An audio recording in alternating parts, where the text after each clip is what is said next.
Alrighty, yo, what is going on, everybody? It's your boy, Mr. DDG94, back with another reaction video. Today, we finna react to Hot Boys and Cash Money Records. Why did they split? Without further ado, obviously, it's Birdman. Nigga don't like to pay people, so I think that explains. I think that explains enough. Wouldn't you agree? But anyways, so without further ado, let's get right into it. BG is a solo artist, plus he's a member of the Hot Boys. Turk is a part of the Hot Boys. Lil Wayne is a part of the Hot Boys, which will be doing his solo album. And I know y'all all know Juvenile, who is a solo artist, and he's a Hot Boy. Millennium. Russ, he about 40. I'm a little young 24-year-old nigga. You got Juve 18, you got Wayne 16, BG 17, 18. I come to take this game and bring it to me. And the Source Award winner is Juve. And guess what? Well, I'm gonna get Bling, bling, baby. bling, bling, baby. New Orleans. There's only a handful of 90s rap groups that have stood the test of time. In this video, we will talk about the historic group that changed hip-hop. Hot Boys is one of the greatest hip-hop groups in history. Members Juvenile, Lil Wayne, BG, and Turk introduced a whole new style of music to the world. This is their story.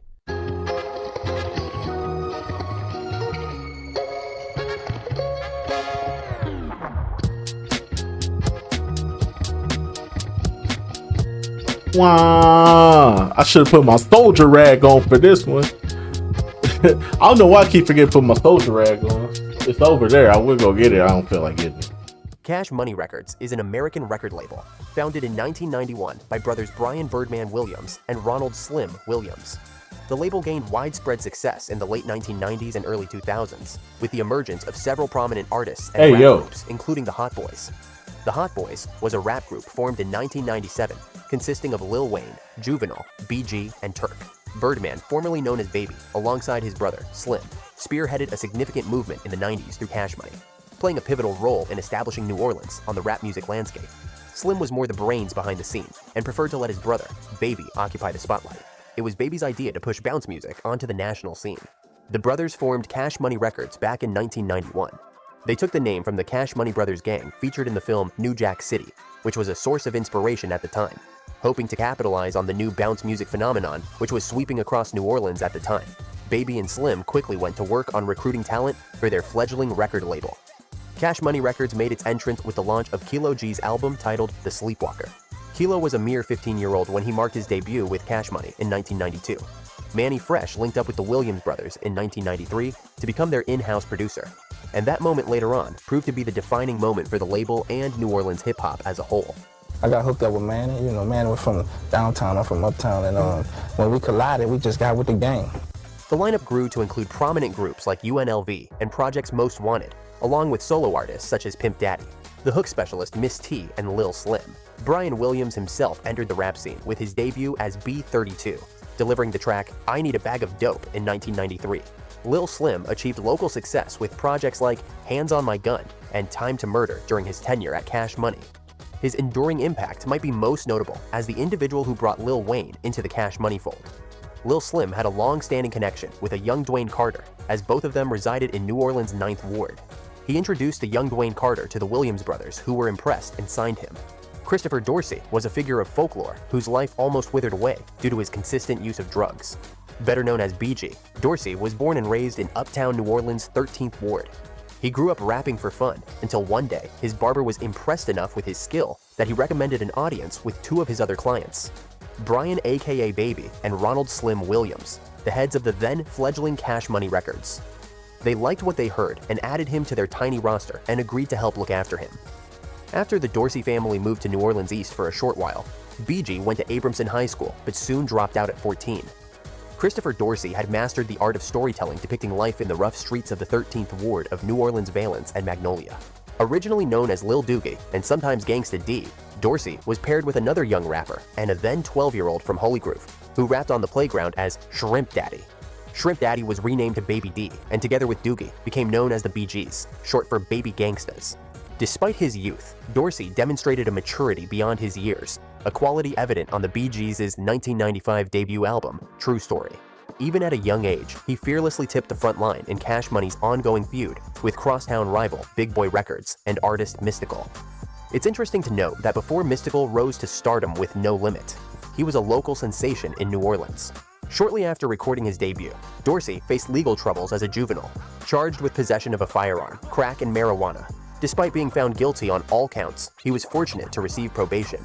However, a violation led to a 2-month stint behind bars. On returning home, he was further devastated by the loss of his best friend.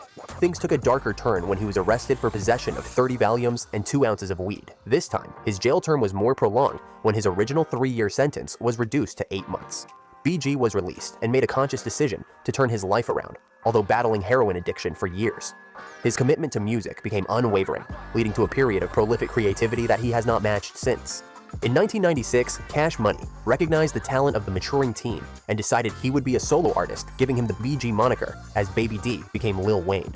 The years saw the release of BG's debut album, Chopper City, an album regarded as one of the hardest gangster rap albums of all time. The biggest draw of the album was Lil Wayne's vulnerability and willingness to lay his vices on the line, following an accidental self-inflicted gunshot wound to the chest with his stepfather's firearm. Due to concerns from his mother, Wayne took a hiatus from Cash Money for the subsequent 4 years. Terrius Gray, better known by his stage name Juvenile, began his career in the early 1990s as a teenager with bounce music recordings that made him a local star.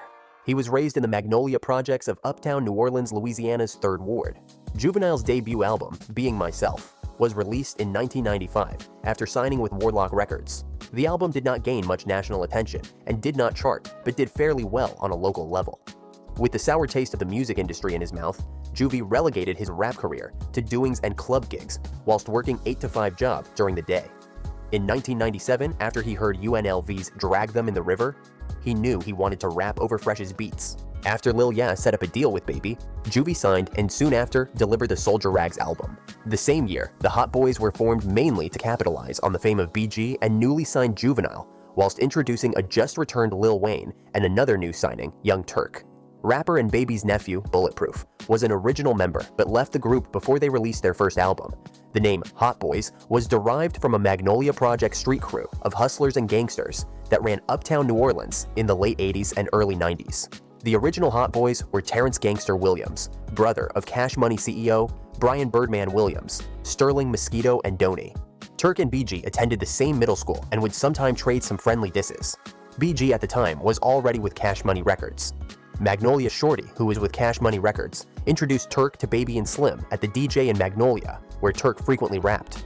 They approached Slim, rapped for him, and Slim gave Turk a card, inviting him to the studio. At the time, every rapper in New Orleans wanted to sign with Cash Money because it was the top label. Cash Money had the best groups, like UNLV, the BGs, and PMWs, and Slim was a key figure. Whenever they held concerts, the venues would be packed. Turk and Wayne were the younger and less famous members of the Hot Boys, so they grew up the closest, sharing hotel rooms and trading bars on songs like I Need a Hot Girl. Every time they went into the studio, Turk, Wayne, BG, and Juvenile always wanted to see who had the best verse. Most of the time, Wayne would wait until everyone else had finished their verses, and then he would step in and try to outshine everyone. Since he was the younger artist on the label at the time, he always wanted to either go first or last. The success of the Hot Boys' debut album, Get It How You Leave, and both BG's and Juvenile's individual success led to Cash Money record label brokering a $30 million distribution deal through Universal Records, thus giving Cash Money Records a wider audience and more resources.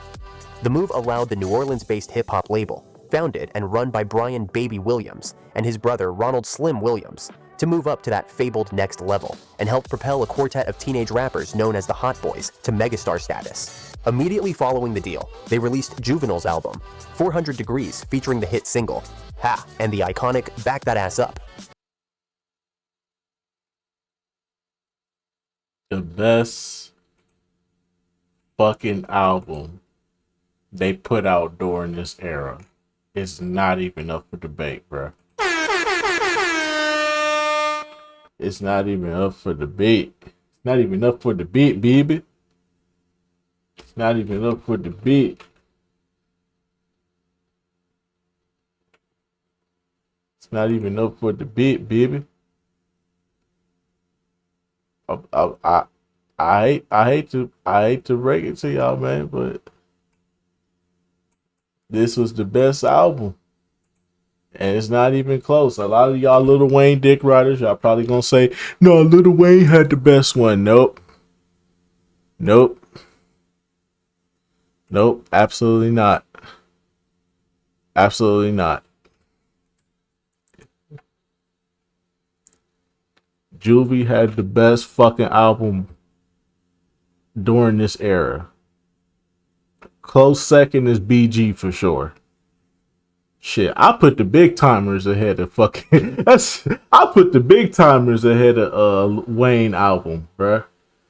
That's facts, bruh. Like y'all Lil Wayne fans be dick riding, bruh. That nigga was not the most poppin' nigga during this period, bruh. Wayne was not popping like y'all think he was around this time, bro. Y'all niggas go back and listen to this shit and be like, see, man, Wayne was the coldest. But if you actually listen to everybody, you would realize that he was at the bottom, my guy. Stop. Propelling the album to a quadruple platinum status. This success set the stage for a remarkable run in 1999, with 4 consecutive platinum selling albums. BG's Chopper City in the Ghetto coined the popular phrase bling bling. The Hot Boys Guerrilla Warfare album followed becoming their most successful. Lil Wayne's debut, The Block is Hot, showcased his talent as he refrained from using explicit language throughout the entire album. Rounding out the quartet was Juveniles with G-Code in 2000. Birdman and producer Manny Fresh collaborated as a duo under the name Big Timers, releasing an album that achieved platinum status. Their success reached new heights, leading them to venture into the world of independent filmmaking with the creation of the movie Baller Blockin'. However, beneath the surface, cracks started to appear within the Cash Money Records label. While the previous releases routinely went platinum, suddenly albums were going gold. Instead, the same hype did not surround BG's Checkmate and Wayne's Lights Out in the late 2000s, despite the quality of those records. The trend continued with Turk's debut, Young and Thugging, which went largely forgotten rather quickly. While Juvenile failed to replicate the success of Back That Ass Up on Mama Got Ass off 2001's Project English. While Cash Money was at the top of the rap game, Heroin had its artists at their lowest. BG and Turk consistently missed shows and appearances getting so high that they often couldn't even make it to video shoots. Baby and Slim's constant attempts to wean the members off of the drugs failed in 2001. Juvenile would leave the label as his Project English was nearing release, and BG would essentially disappear from the public eye for the majority of the year. Turk would finally release his solo debut, but he was on the way out of the door as well. In the late 90s, Cash Money Records was riding high on the success of its biggest star, Juvenile. With his 1998 album 400 Degrees going 5x platinum and the follow-up, Faye G-Code, reaching double platinum status, Juvenile had become a household name in hip-hop. But behind the scenes, tensions were brewing. Juvenile felt he was being underpaid, believing that Cash Money's CEOs, Baby and Slim, were withholding his rightful residuals. His frustration would set off a chain reaction that would ultimately reshape the label and its star-studded roster. In 2001, Juvenile made the decision to leave Cash Money, becoming the first major artist to sever ties with the label. Soon after, fellow Hot Boys member BG followed suit, citing similar concerns about unpaid royalties. Both artists' departures left Cash Money fractured, stripping the label of its 2 biggest stars and casting doubt on its future. Meanwhile, Turk, another member of the Hot Boys, chose to stay with the label. But with Juvenile and BG gone, the dynamic had shifted. Rumors of drug issues involving both BG and Turk began to surface. Though without concrete evidence, these whispers remained just that for the time being. Juvie, BG, and Turk's exit meant the end of the Hot Boys, which put their third album, Let Them Burn, in limbo. But where Lil Wayne went on to become a massive solo star, Turk struggled with drug addiction and mostly fell out of doing music. It would later surface in 2003. Both BG and Turk were dogged by serious problems with hard drugs, and each spent long periods incarcerated. Turk served 9 years of a 14-year sentence, stemming from the 2004 shooting of a police officer in Memphis. He was released in 2012. Just months before Turk's release, Christopher Dorsey also received his own 14-year sentence to a federal prison for gun possession and witness tampering.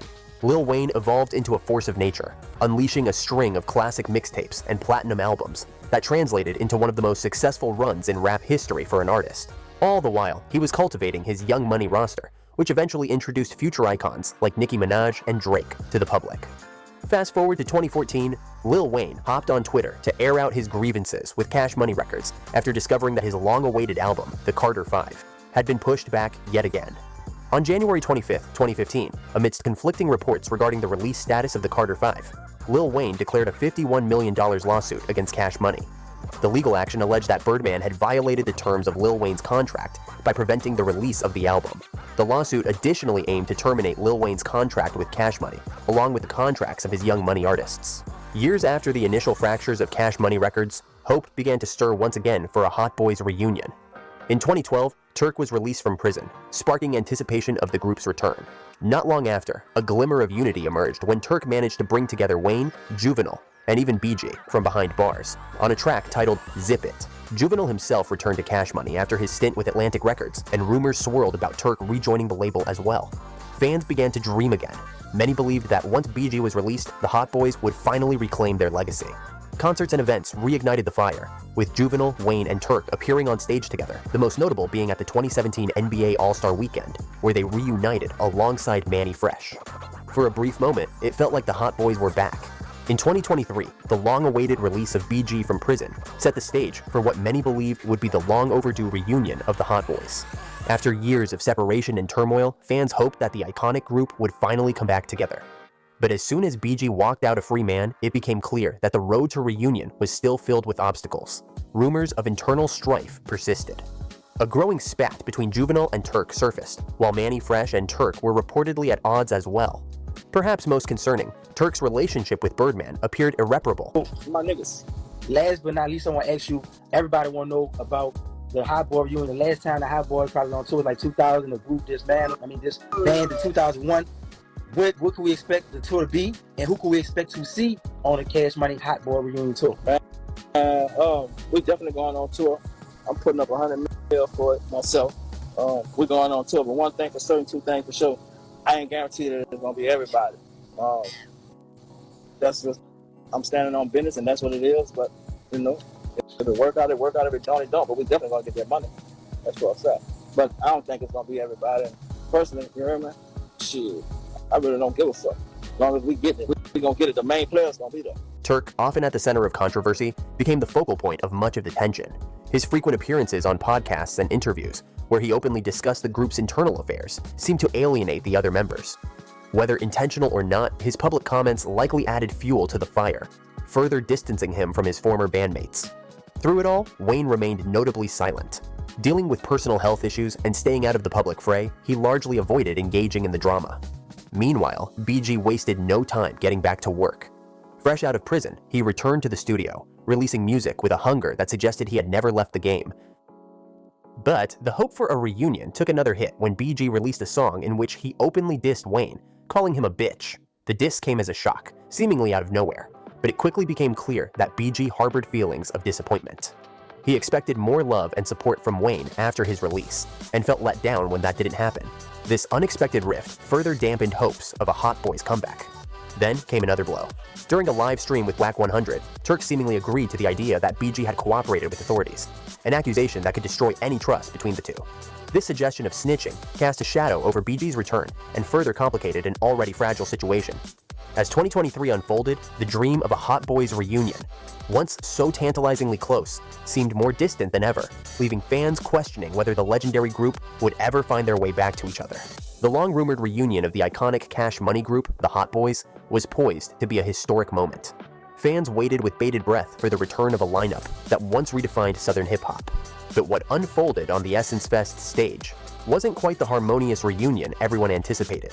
In the weeks leading up to the event, Essence announced an all-star gathering of Cash Money legends: Birdman, Mannie Fresh, Lil Wayne, Juvenile, and BG. The promise of unity and nostalgia lit up social media, igniting a wave of anticipation. Yet, when the moment came on July 5th, the reunion felt fractured. Original Hot Boys member Turk was notably absent. Lil Wayne, one of the group's most celebrated members, didn't join his bandmates during their set. Instead, he opted for a separate 20-minute solo performance after Juvenile and BG had left the stage. On September 3rd, 2024, Lil Wayne took to his X account to deliver a long-awaited announcement. The Hot Boys reunion would finally take place at his annual Lil Weezyana Fest. The anticipation was palpable, and on November 2nd, fans witnessed history at the Smoothie King Center in New Orleans. For the first time in years, the legendary rap quartet, Lil Wayne, BG, Turk, and Juvenile, shared the stage, joined by the iconic Big Timers duo Birdman and Mannie Fresh. Together, they delivered a powerhouse performance, blending individual hits with the timeless tracks that defined an era. After the show, Mannie Fresh confirmed what fans had been hoping for. The group had reconciled, ensuring more performances featuring all members moving forward. Following the success of their Lil Weezyana Fest reunion, the Hot Boys are set to take the stage once again. On Saturday, December 21st, 2024, Houston will host a night of nostalgia and celebration as the Hot Boys and Big Timers bring the magic of Cash Money Records to life once more. Alrighty. Hey, whoa, hey, whoa, hey. Yeah, man, that's pretty dope, man. Even though Kendrick and them was doing a Christmas concert, it's kind of I guess we finna really see Lil Wayne and Kendrick go at it. We finna see who got the best Christmas concert, I guess. I mean, the pop out went crazy. I mean, I didn't check out Louisiana Fest, but I caught glimpse of the end of that Louisiana Fest. I caught the glimpse of the end when the Hot Boys came out and they was all just performing their hits together. I felt good, but the rest of that shit I didn't really pay attention to. I had to look at the clips on Twitter, and boy, yeah, there's a reason why Lil Wayne did not get picked for that Super Bowl. Thank God. But anyways, though, man, yeah, man, it's good to see that they all reconciled their differences or whatever. I didn't know I thought it was just BG and Wayne going at it. I didn't know about Turk calling him saying he snitched and he part feds. I ain't get that part. I ain't see that part. But yeah, man. I mean, they back on good terms and they performing together. That's the best thing that can happen, man. You know what I'm saying? You know what I'm saying? I mean, you know what I'm saying?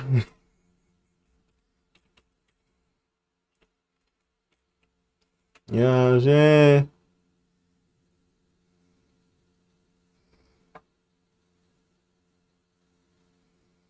So yeah, man, just gonna about do it for this one, man. I will see you all in the next one. Till then, peace out.